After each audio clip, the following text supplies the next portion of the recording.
Pacers win again. They protect the home court right behind me. They lead 2-0 against the Bucks, and everything that worked in game one seemed to work in game two again. We have so much to get to on today's Locked On Pacers podcast.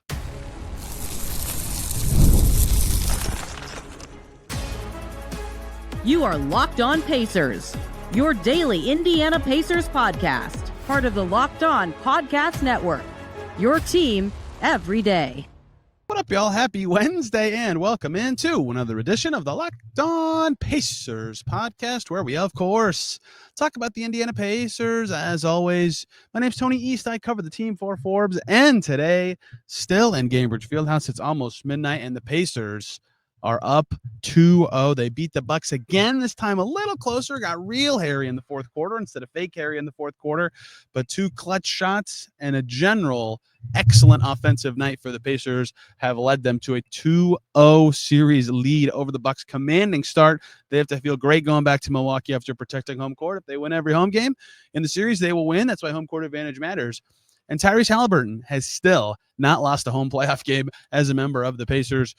So much of this game felt like game one to me, and I think that is a massive encouraging thing for the Pacers, and I'll talk about some reasons they shouldn't be totally encouraged later on, but go back to my game one podcast if you must. That game, I talked about how the Pacers just got whatever shot they wanted for most of the game. The Bucks defense could not deter the Pacers from getting to floater range or the shot they wanted at the rim or a three. Sometimes Tyrese Haliburton was kept out of the paint, but not enough for it to actually influence what the Pacers were doing. Tonight, the same story to me. It wasn't quite as crisp as in the Pacers weren't getting 5 wide open threes in the first 2 seconds of the game, but it was the same general blueprint to me for the Pacers, where if they wanted to get to the rim, they would find a scheme or a set or a motion or an action to do it. If they felt like there was an open three somewhere, they would get to it.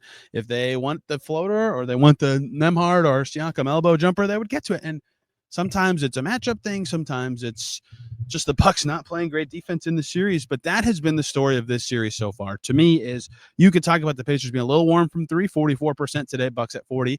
And the Pacers have been above their season average in both games. They've generated awesome looks from deep in both games constantly. And their best shooter at creating the shots for himself, Tyrese Haliburton, is 3 for 17 from deep. The rest of the guys are drilling them. They have just had no problem with this all night, and that's what I went to post game, and what I think the story of the game is, and what your takeaway from these first 2 games should be for the Pacers.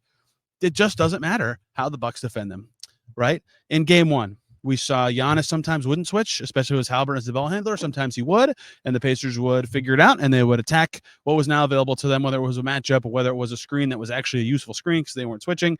If the Pacers saw zone, they would just get it to the middle. Myles Turner was making good decisions or shots from that middle spot. The corner threes were going enough for them to break down the zone. TJ McConnell hit the fadeaways. Bucks couldn't use that. Today, a new game, a new day. Bucks a little more willing to switch today, right? And what did that lead to? Whomp. There were moments where Brook Lopez ends up way out on the perimeter against a guard for the Pacers, right? He really struggled with some moments guarding Pascal Siakam, some moments guarding Tyrese Haliburton. Third quarter, out he goes for Bobby Portis, who was awesome. Damian Lillard gets switched on to bigs. Pacers really quickly. Oh, there's Myles Turner. He's open. Foul on Dame. Oh, this guy's open. Foul. Like they were so good at recognizing the switch when it was there, getting to it quickly, and not letting it bog down their offense. Whereas the Bucks, sometimes when they see Giannis on a switch, they take their time. It's too long. They're out of their flow. The Pacers make quick decisions. They figured out the switch. The Bucks went zone again. The Pacers did something new. Tyrese Haliburton was in the middle of the zone today. He was popping up, setting screens for guys at the top. That would allow the ball handler to get in the middle. They're afraid of Tyrese Haliburton popping off a screen or using this ghost action. So whoever's low is staying up so they can cover the ball handler. Someone's got to pop back. Someone's got to squeeze in just in case there's a people and the corner shooter's open. Like, the Bucks coverages have evolved all series.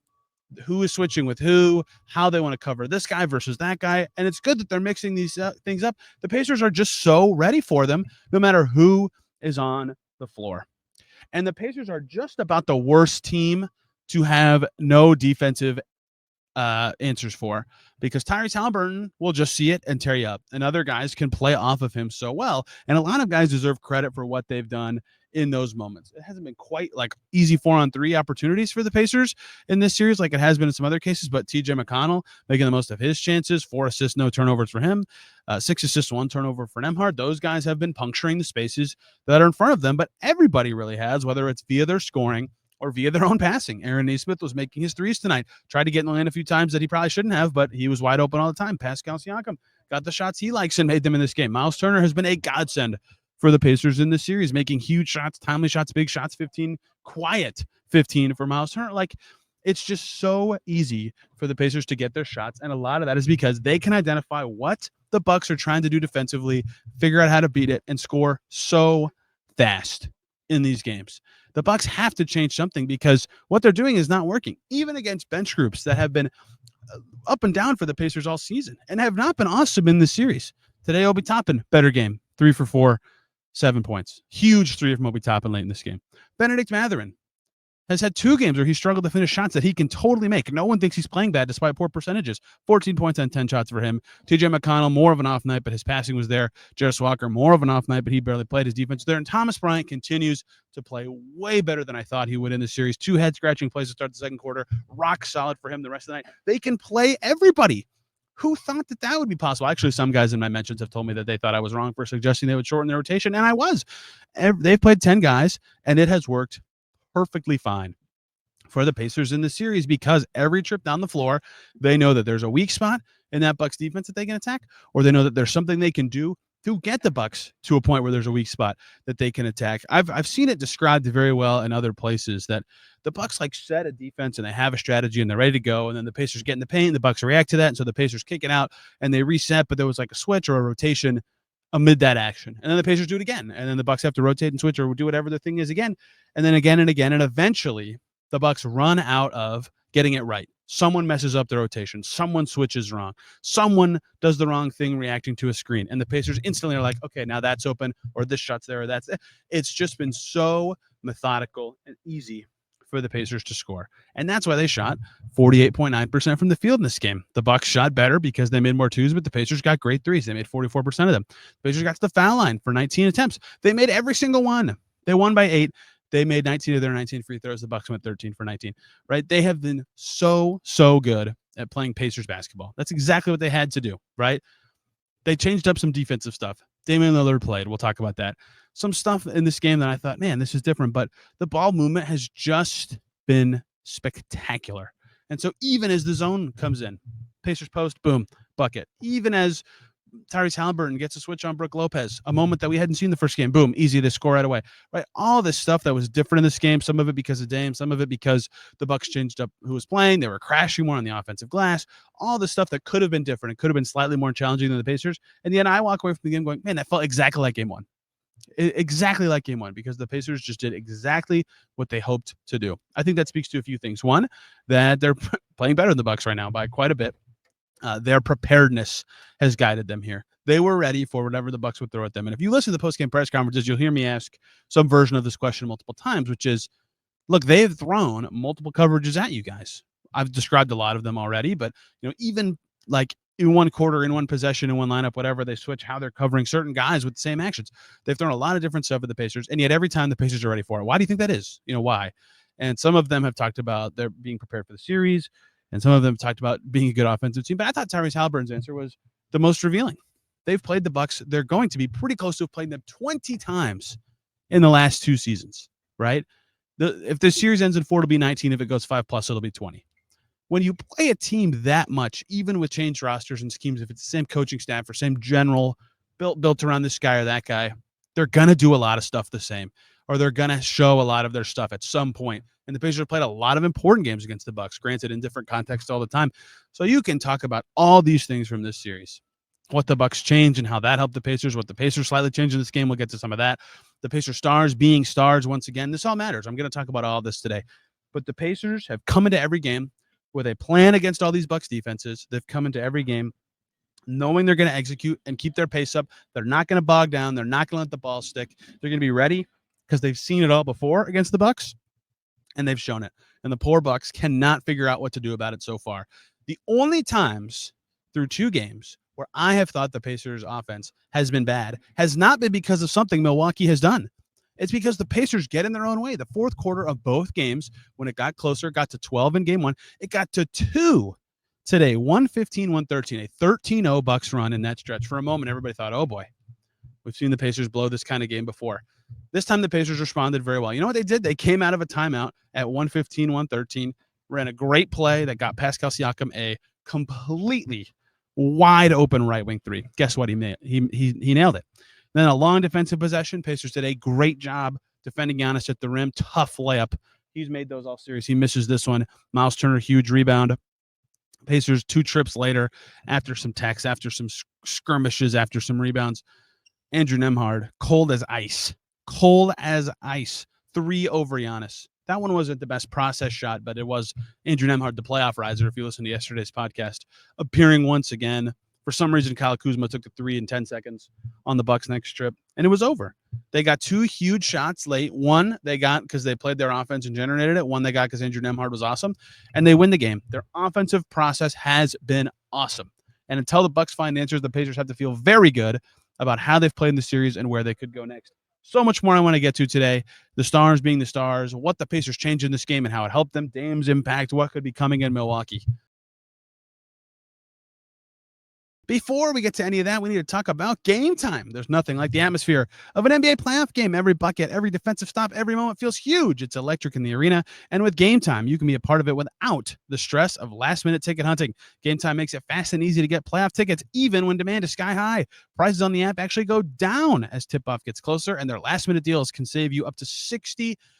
Many people love Game Time because of those last-minute deals, saving up to 60% on those last minutes for sports, concerts, comedy theater, whatever you're going to. I have friends who use it all the time. They went to go see the Colts with it this year. The all-in pricing means no surprise fees at checkout. What you see is what you pay. Take the guesswork out of buying tickets with Game Time. Download the Game Time app, create an account, use the code LOCKEDONNBA. You'll get $20 off your first purchase. Terms apply. Again, create an account and redeem the code LOCKEDON NBA for $20 off. Download Game Time today. Last-minute tickets, lowest price guaranteed. We're back here on Locked On Pacers. Thanks for making us your first listen today and every single day. Hop on over to Locked On Bucks for your second listen there. I'm sure we'll have a lot to say about Damian Lillard returning. The Bucks shooting better, much better than they did in game one, and still not having enough. I found the Damian Lillard part of this all fascinating. He confirms very early in the day that he's playing right. He had to feel good to do that, first and foremost. Look, with an injury like the one he had, it's awesome. The story could stop at he was able to play. That's wonderful. In this game, I think the expectation, at least that I had, was he'd be much better than Ryan Rollins was. Ryan Rollins started game one, didn't even play today for the Bucks, and in a lot of ways he was, right? Damian Lillard purely existing on the court is a very impactful player, right?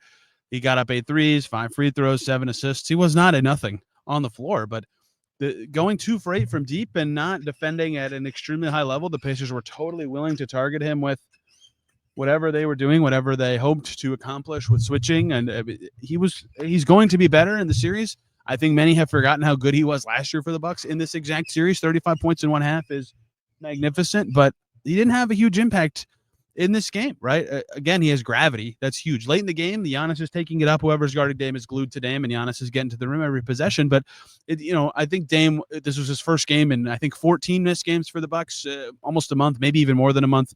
I apologize to Bucks fans that I don't have that perfectly off the rip, but he'll be better as they go forward. But tonight it wasn't a huge sticker or huge shock of like, whoa, Dame's here, we're screwed, we're in a lot of trouble.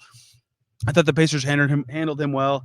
Obviously, Andrew Nembhard, everybody knows what he's done to players like this, and he was great in this game. Andrew Nembhard, him and Aaron Nesmith were the only 2 Pacers with a plus-minus in double figures today. I mean, they played great. They defended well, but Nembhard deserves a lot of credit for both his offensive performance and what he was able to do against Dame. So on one hand, you got to give the Pacers credit. I talked about this series preview, game one preview. They have to take advantage when Dame is out and even when he comes back because of what he could look like. A lot of questions. Maybe he was going to be awesome today. He certainly had enough energy and stamina to play a lot. He played 37 minutes, but you don't know what you're kind of going to get with Russ and all that when a guy's that played in a while, and he returned and didn't give the Bucks enough to swing the balance in this game. The Pacers stars, and Giannis, of course, was amazing, right? 70% shooting, 34, 18, and 7. My God, the Pacers stars were stars. I mean, what is there left to say about Siakam in the playoffs, man? Like, that guy just brings it. And maybe it was the week off, and he got some games off to end the season. So he didn't play prior to game one for over a week, right? And I think that was huge. Absolutely huge. Everybody said Lady needed days off. I agreed with all that. And, he was so good for the Pacers for so much of the year. Starts to deal with this elbow thing late in the season.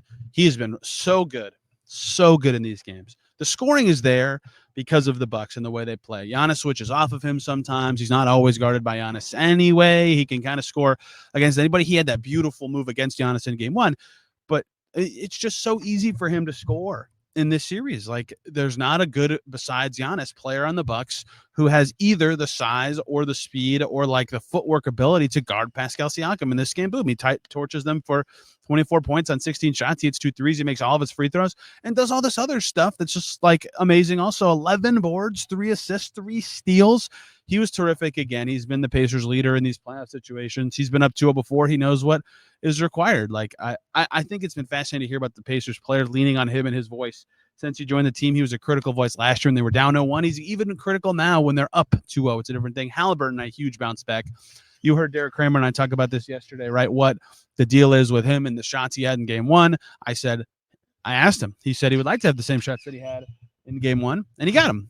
He did not make his threes again, 3 for 10. He started off pretty well and then kind of faded with the jumper there, but 8 for 19 in total, meaning he went 5 for 9 inside the arc, got 2 free throws, 12 assists, 3 turnovers. He'll be kicking himself for his turnover total in this game, right? But he was much better with his 21 points and looking to score, getting to the rim, right? He took a lot of guys to the rim in game 1, obviously, for him to get going.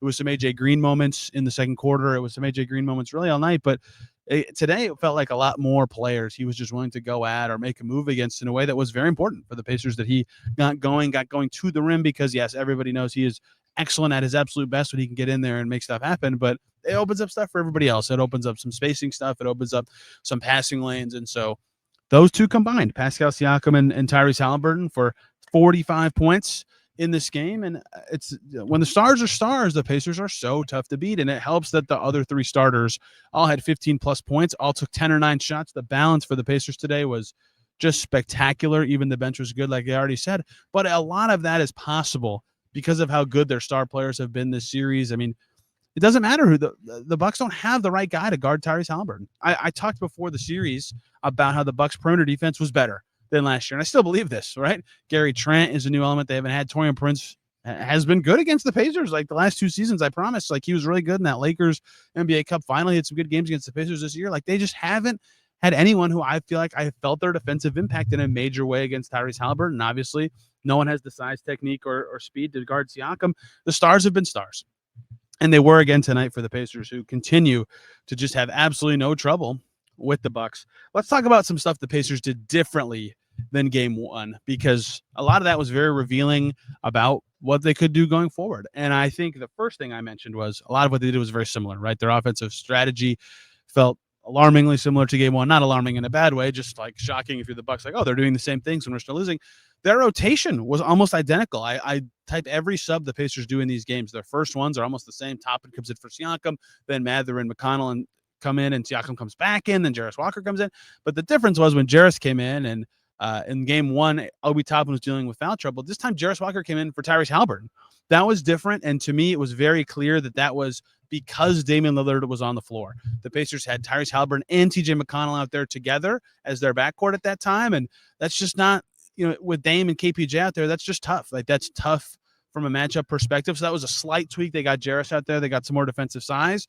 That went well at the close of the first quarter. Pacers had to feel good about how they played early in this game, and their bench didn't play great. Their offense struggles with that group, but they held their lead. Their defense was actually better early, and then the bench actually surged it back up to 15 before they made even more substitutions. Thomas Bryant came in, and again, I mentioned this already, played pretty well. He deserves a lot of credit for playing pretty well in the series. He's been locked in. His emotion when he's locked in and playing just quick, not thinking, he looks pretty good. And then Nesmith comes in for Mathurin. That was different than last game too, but that was only slightly different in terms of the timing.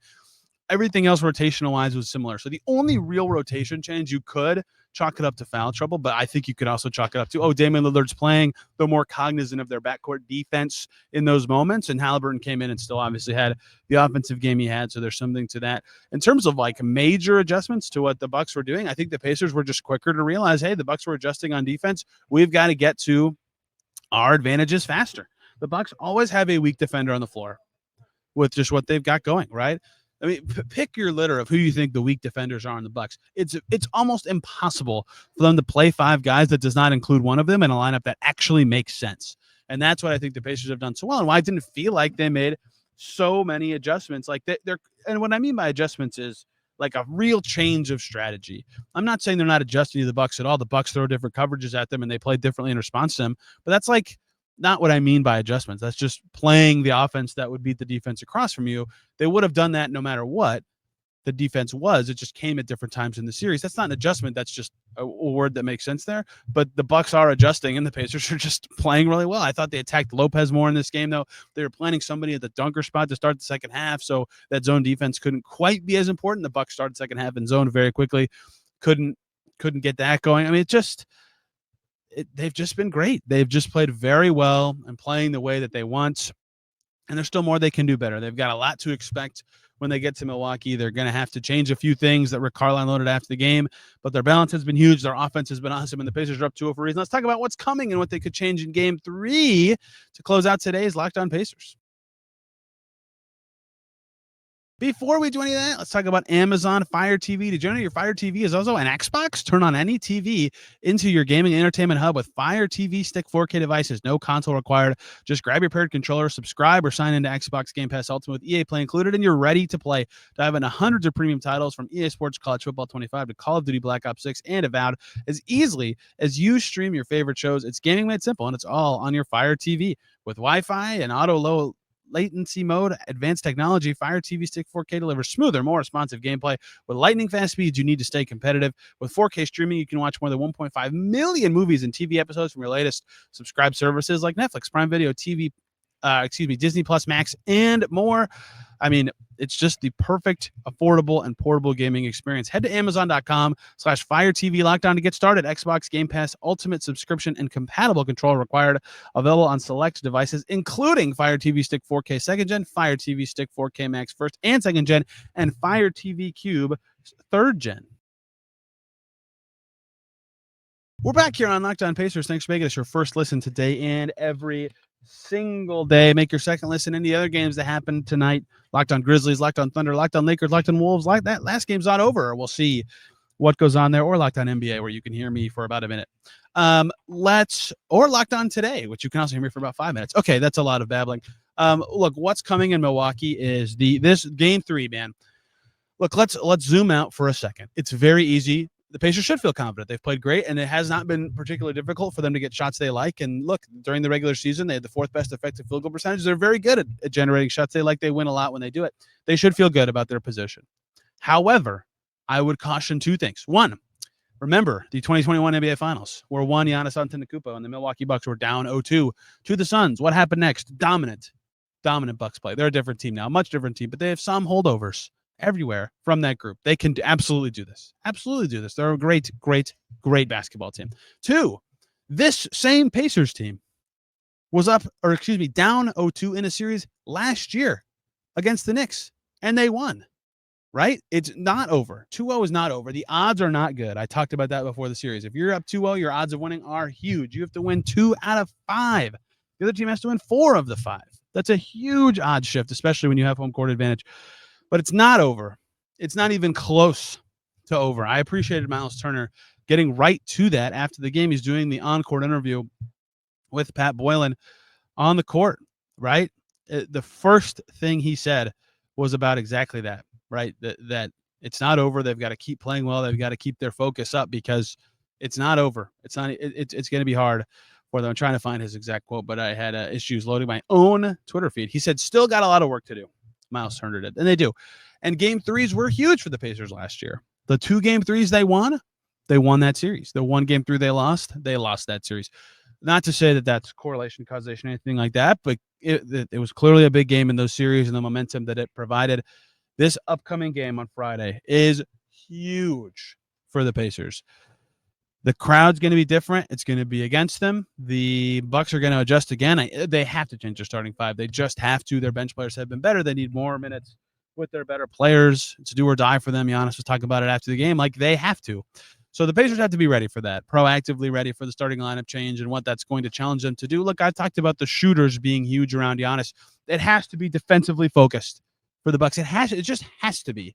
If they put AJ Green in the starting five because of the shooting, like, yeah, that makes sense. I guess that'd be fine. It'd be better than what they're doing now. That I don't think that would help them enough. It has to be Gary Trent to me. And maybe even Portis and Gary Trent. Portis has been way better than Brook Lopez. I got that horribly wrong predicting this series. I thought Brook Lopez would be much more a thorn in the Pacers' side, right? The Pacers have to be ready for that and make their adjustments accordingly, because that is coming in Milwaukee.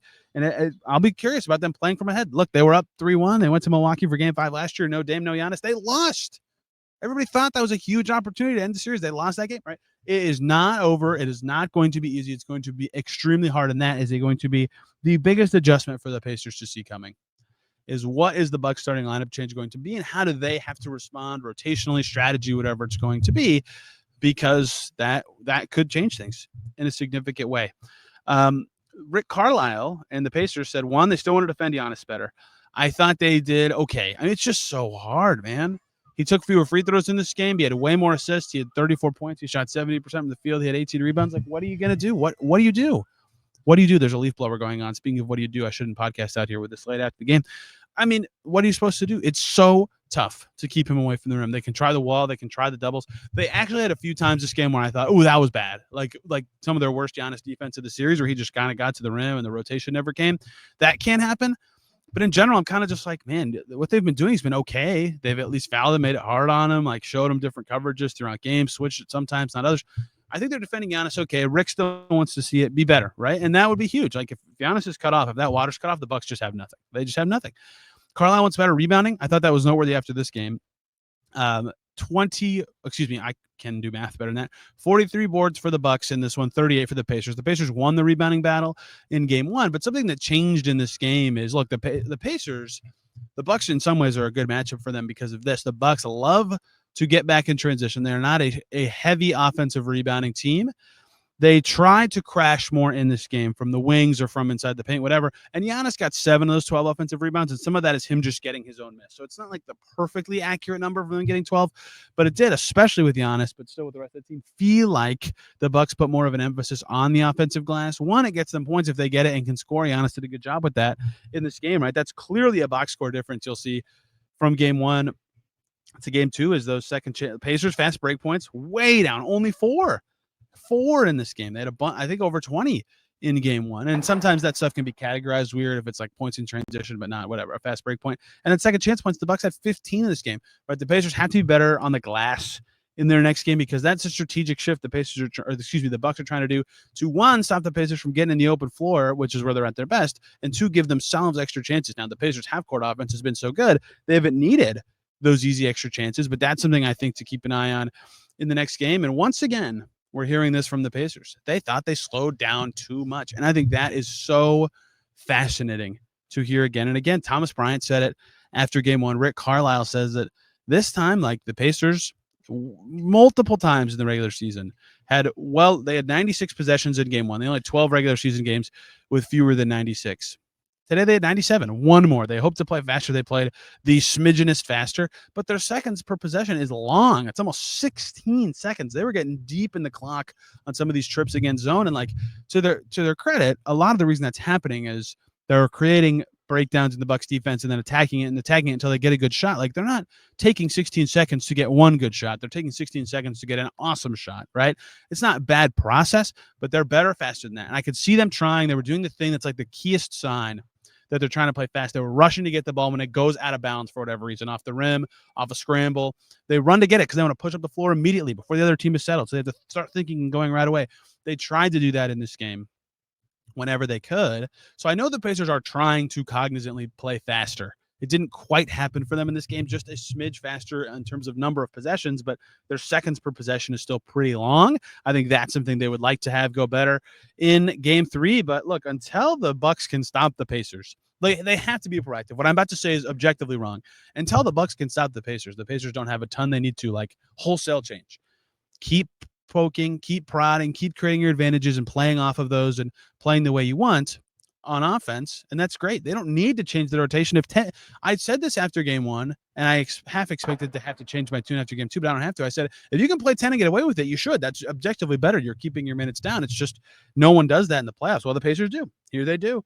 Only 7.5 minutes for Thomas Bryant. I did suggest one thing that could change after game one was his minutes would go down. That did happen, and they were better. He was very good in his 7.5 minutes in this game. Just so much is going well for the Pacers that there's not anything huge they have to change. They just have to be ready for the Bucks changes. Eventually, they might hit a wall. They might stop making threes.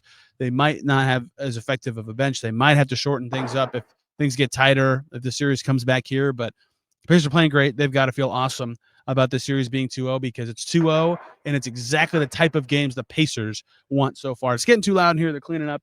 It is time for me to go. We'll be back tomorrow, hopefully, with a guest from the Bucks side, talking about these first two games where the Bucks hope to be better, where the Pacers hope to be better, how this could shift in Milwaukee. And then Friday will be me solo looking ahead at game 3. I'll be up there in Milwaukee for these games. I'm looking forward to it. I hope you guys are too. You can find me on Twitter and Blue Sky at Tony Tyrese. This podcast has a Twitter account. It's at Locked On Pacers. Same with Instagram, same handle. And then I'll have a story up on game 2 at some point tomorrow, hopefully very early in the day. Thank you all so much for listening. Have a wonderful day. We will see you very soon.